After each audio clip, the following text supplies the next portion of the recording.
नमस्कार, मैं स्वाति आपके अपने चैनल इंडियन माइथोलॉजिकल स्टोरीज में आप सभी का स्वागत करती हूँ। आज मैं आप सभी को श्री दुर्गा सप्तशती का पहला अध्याय सुनाने जा रही हूँ। इस अध्याय में मेधा ऋषि राजा सुरत और समाधि को भगवती की महिमा बताते हुए मधु कैटव वध का प्रसंग सुनाना बताया गया है। प्रथम चरित्र के ब्रह्मा ऋषि महाकाली देवता गायत्री छंद नंदा शक्ति रक्तदंतिका बीज अग्नि तत्व और ऋग्वेद स्वरूप है। श्री महाकाली देवता की प्रसन्नता के लिए प्रथम चरित्र के जप में विनियोग किया जाता है। भगवान विष्णु के सो जाने पर मधु और कैटव को मारने के लिए कमल जन्मा ब्रह्मा जी ने जिनका स्तवन किया था, उन महाकाली देवी को मैं प्रणाम करता हूँ। वे अपने 10 हाथों में खड्ग चक्र गदा बाण धनुष पारित शूल भुषुंडी मस्तक और शंख धारण करती हैं।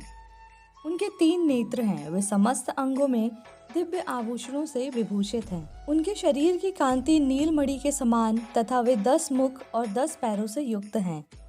मार्कंडेय जी बोले, सूर्य के पुत्र सावर्णी जो 8वें मनु कहे जाते हैं, उनकी उत्पत्ति की कथा विस्तार पूर्वक कहता हूँ, सुनो।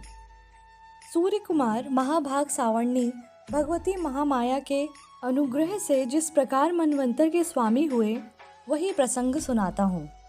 पूर्व काल की बात है। स्वरोचिष मनवंतर में सुरत नाम के एक राजा थे, जो चैत्र वंश में उत्पन्न हुए थे। उनका समस्त भूमंडल पर अधिकार था। वे प्रजा का अपने ओर से पुत्रों की भांति धर्म पूर्वक पालन करते थे। तो भी उस समय कोला विध्वंसी नाम के क्षत्रिय उनके शत्रु हो गए। दुष्टों को दंड देने वाले राजा सुरत की उनके साथ लड़ाई हुई। कोला विध्वंसियों के संख्या में कम होने पर भी राजा सुरत युद्ध में उनसे हार गए। तब वह अपने नगर में आ गए। केवल अपने देश का राज्य ही उनके पास रह गया और वह उसी देश के राजा होकर राज्य करने लगे। किंतु उनके शत्रुओं ने उन पर वहां पे भी आक्रमण कर दिया। राजा को बलहीन देखकर उसके दुष्ट मंत्रियों ने राजा की सेना और खजाना अपने अधिकार में कर लिया। राजा सुरत अपने राज्य अधिकार को हार कर शिकार खेलने के बहाने घोड़े पर सवार होकर वहां से एक भयंकर वन की ओर चले गए। उस वन में उन्होंने महर्षि मेधा का आश्रम देखा। वह महर्षि मेघा अपने शिष्यों तथा मुनियों से सुशोभित बैठे हुए थे और वहां कितने ही हिंसक जीव परम शांति भाव से रहते थे। राजा सुरत ने महर्षि मेघा को प्रणाम किया और महर्षि ने भी उनका उचित सत्कार किया। राजा सुरत महर्षि के आश्रम में कुछ समय तक ठहरे। अपने नगर की ममता के आकर्षण से राजा अपने मन में सोचने लगे कि पूर्व काल में पूर्वजों ने जिस नगर का पालन किया था, वह आज मेरे हाथ से निकल गया। मेरे दुष्ट एवं दुरात्मा मंत्री मेरे नगर की अब धर्म से रक्षा कर रहे होंगे या नहीं। मेरे प्रधान हाथी, जो कि सदा मद की वर्षा करने वाला और शूरवीर था, मेरे बेरिए के वश में होकर न जाने क्या दुख भोग रहा होगा। मेरे आज्ञाकारी नौकर, जो मेरी कृपा से धन और भोजन पाने से सदैव सुखी रहते थे और मेरे पीछे पीछे चलते थे, वह अब निश्चय ही दुष्ट राजाओं का अनुसरण करते होंगे तथा मेरे दुष्ट एवं दुरात्मा मंत्रियों द्वारा व्यर्थ ही धन को व्यय करने से संचित हुआ मेरा खजाना एक दिन अवश्य ही खाली हो जाएगा। इस प्रकार बहुत सी बातें सोचता हुआ राजा निरंतर दुखी रहने लगा। एक दिन राजा सुरत ने महर्षि मेघा के आश्रम के निकट एक वैश्य को देखा। राजा ने उससे पूछा, भाई तुम कौन हो? यहाँ तुम्हारे आने का क्या कारण है? और तुम मुझे शोकग्रस्त अनमने से दिखाई देते हो, इसका क्या कारण है? राजा के यह नम्र वचन सुन वैश्य ने महाराज सुरत को प्रणाम करके कहा। वैश्य बोला, राजन, मेरा नाम समाधि है। मैं धनियों के कुल में उत्पन्न एक वैश्य हूँ। मेरे दुष्ट स्त्री पुत्रादि ने लोभ से मेरा सब धन छीन लिया और मुझे घर से निकाल दिया है। मैं इस तरह से दुखी होकर इस वन में चला आया हूँ और यहाँ रहता हुआ मैं इस बात को भी नहीं जानता कि अब घर में इस समय सब कुशल हैं या नहीं। यहाँ मैं अपने परिवार का आचरण संबंधी कोई समाचार भी नहीं पा सकता कि वह घर में इस समय कुशल पूर्वक हैं या नहीं। मैं अपने पुत्रों के संबंध में यह भी नहीं जानता कि वह सदाचारी हैं या दुराचार में फंसे हुए हैं। राजा बोले, जिस धन के लोभी स्त्री पुत्रों ने तुम्हें घर से निकाल दिया है, फिर भी तुम्हारा चित्त उनसे क्यों प्रेम करता है? वैश्य ने कहा, मेरे विषय में आपका ऐसा कहना ठीक है, किंतु मेरा मन इतना कठोर नहीं है। यद्यपि उन्होंने धन के लोभ में पड़कर पितृ स्नेह को त्याग कर मुझे घर से निकाल दिया है, तो भी मेरे मन में उनके लिए कठोरता नहीं आती। हे महामते, मेरा मन फिर भी उनमें क्यों फंसा रहा है? इस बात को जानता हुआ भी मैं नहीं जान रहा। मेरा चित्त उनके लिए दुखी है। मैं उनके लिए लंबी लंबी सांसें ले रहा हूँ। उन लोगों में प्रेम नाम को नहीं है, फिर भी ऐसे निस्नेहियों के लिए मेरा हृदय कठोर नहीं होता। महर्षि मार्कंडेय जी कहते हैं, हे ब्राह्मण, इसके पश्चात महाराज सुरथ और वह वैश्य दोनों महर्षि मेधा के समीप गए और उनके साथ यथा योग्य न्याय संभाषण करते हुए दोनों ने वार्ता आरंभ की। राजा बोले, हे भगवान, मैं आपसे एक बात पूछना चाहता हूँ, सो आप कृपा करके मुझे बताएं। मेरा मन मेरे अधीन नहीं है, इससे मैं बहुत दुखी हूँ। राज, धन आदि की चिंता अभी तक मुझे बनी हुई है और मेरी यह ममता अज्ञानियों की तरह बढ़ती जा रही है। और यह समाधि नामक वैश्य भी अपने से अपमानित होकर आया है। इसके स्वजनों ने भी इसे त्याग दिया है। स्वजनों से त्यागा हुआ भी यह उनसे हार्दिक प्रेम रखता है। इस तरह हम दोनों ही दुखी हैं। हे महाभाग, उन लोगों के अवगुणों को देखकर हम दोनों के मन में उनके लिए ममता जनित आकर्षण उत्पन्न हो रहा है। हमारे ज्ञान रहते हुए भी ऐसा क्यों है? अज्ञानी मनुष्य की तरह हम दोनों में यह मूर्खता क्यों है? महर्षि मेधा ने कहा, विषम मार्ग का ज्ञान सब जंतुओं को है। सबों के लिए विषय पृथक पृथक होते हैं। कुछ प्राणी दिन में नहीं देखते और कुछ रात को, परंतु कोई जीव ऐसे हैं जो दिन तथा रात दोनों में देख सकते हैं। यह सत्य है कि मनुष्यों में ज्ञान प्रधान है, किंतु केवल मनुष्य ही ज्ञानी नहीं होता। पशु पक्षी आदि भी ज्ञान रखते हैं। जैसे यह पशु ज्ञानी है, वैसे ही मनुष्यों का ज्ञान है, और जो ज्ञान मनुष्यों में है वैसा ही पशु पक्षियों में तथा अन्य बातें भी दोनों में एक जैसी पाई जाती हैं।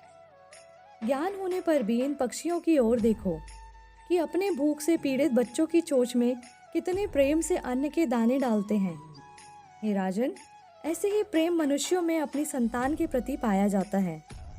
लोभ के कारण अपने उपकार का बदला पाने के लिए मनुष्य पुत्रों की इच्छा करते हैं और इस प्रकार मोह के गड्ढे में गिरा करते हैं। भगवान श्री हरि की जो माया है, उसी से यह संसार मोहित हो रहा है। इससे आश्चर्य की तो कोई बात नहीं, क्योंकि वह भगवान विष्णु की योग निद्रा है और माया ही है जिसके कारण संसार मोह में जकड़ा हुआ है।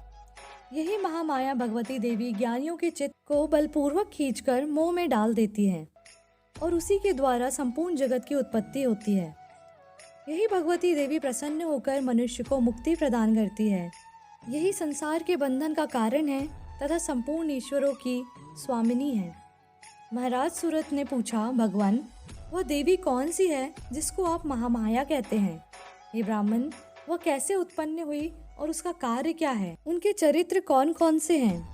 प्रभु, उसका जैसा प्रभाव हो, जैसा स्वरूप हो, वह सभी कृपा कर मुझसे कहिए, मैं आपसे सुनना चाहता हूँ। महर्षि मेधा बोले, राजन, वह देवी तो नित्य स्वरूपा है। उसके द्वारा यह संसार रचा गया है, तब भी उसकी उत्पत्ति अनेक प्रकार से होती है। वह सब आप मुझे सुनो। वह देवताओं का कार्य सिद्धि करने के लिए प्रकट होती है।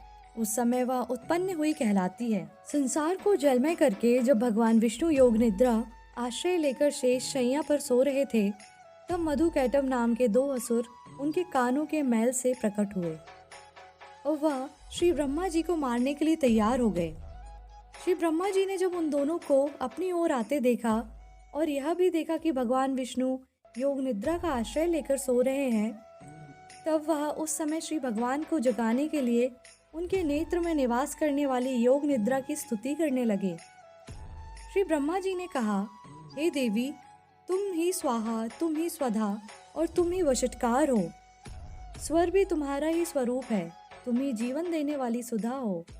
नित्य अक्षय प्रणव में आकर उकार मकार इन तीनों माताओं के रूप में तुम ही स्थित हो। इनके अतिरिक्त जो बिंदु पथ अर्धमात्रा है, जिसका कि विशेष रूप से उच्चारण नहीं किया जाता है, हे देवी, वह भी तुम ही हो। संध्या, सावित्री तथा परम जननी तुम ही हो। तुम इस विश्व को धारण करने वाली हो। तुमने ही इस जगत की रचना की है और तुम ही इस जगत की पालन करने वाली हो और तुम ही कल्प के अंत में सबको भक्षण करने वाली हो। हे देवी, जगत की उत्पत्ति के समय तुम सृष्टि रूपा होती हो, पालन काल में स्थित रूपा हो और कल्प के अंत में संहार रूप धारण कर लेती हो। श्री ईश्वरी और बोध स्वरूपा बुद्धि भी तुम ही हो। लज्जा, पुष्टि, तुष्टि, शांति और क्षमा भी तुम ही हो। तुम खड्ग धारिणी, शूल धारिणी तथा गदा, चक्र, शंख और धनुष को धारण करने वाली हो। बाण, भुषंडी और पारित यह भी तुम्हारे ही अस्त्र हैं। तुम सौम्य और सौम्यतर हो। यही नहीं बल्कि जितनी भी सौम्य तथा सुंदर वस्तुएं इस संसार में हैं, उन सबसे बढ़कर सुंदर तुम हो। पर और अपर सबसे पर रहने वाली सुंदर तुम ही हो। हे सर्वस्वरूपे देवी, जो भी सत असत पदार्थ है और उनमें जो शक्ति है वह तुम ही हो। ऐसी अवस्था में भला तुम्हारी स्तुति कौन कर सकता है। इस संसार की सृष्टि, पालन और संहार करने वाले जो भगवान हैं, उनको भी तुमने निद्रा के वशीभूत कर दिया है, तो फिर तुम्हारी स्तुति कौन कर सकता है। मुझे भगवान विष्णु तथा भगवान शंकर को शरीर धारण कराने वाली तुम ही हो।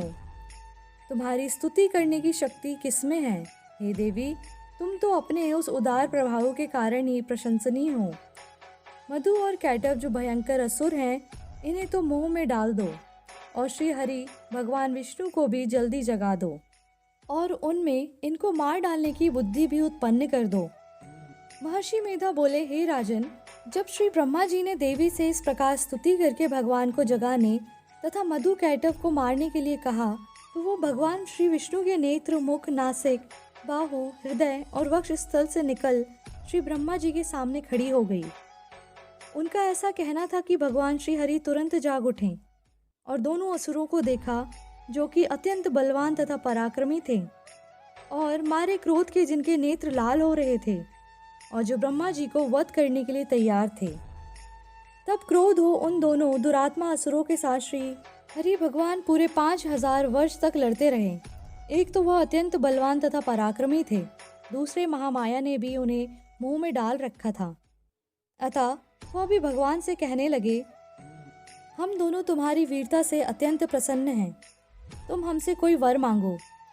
भगवान ने कहा, यदि तुम मुझ पर प्रसन्न हो तो अब तुम मेरे हाथों से मर जाओ। बस इतना सही वर मैं तुमसे मांगता हूँ। यहाँ दूसरे वर से क्या प्रयोजन है।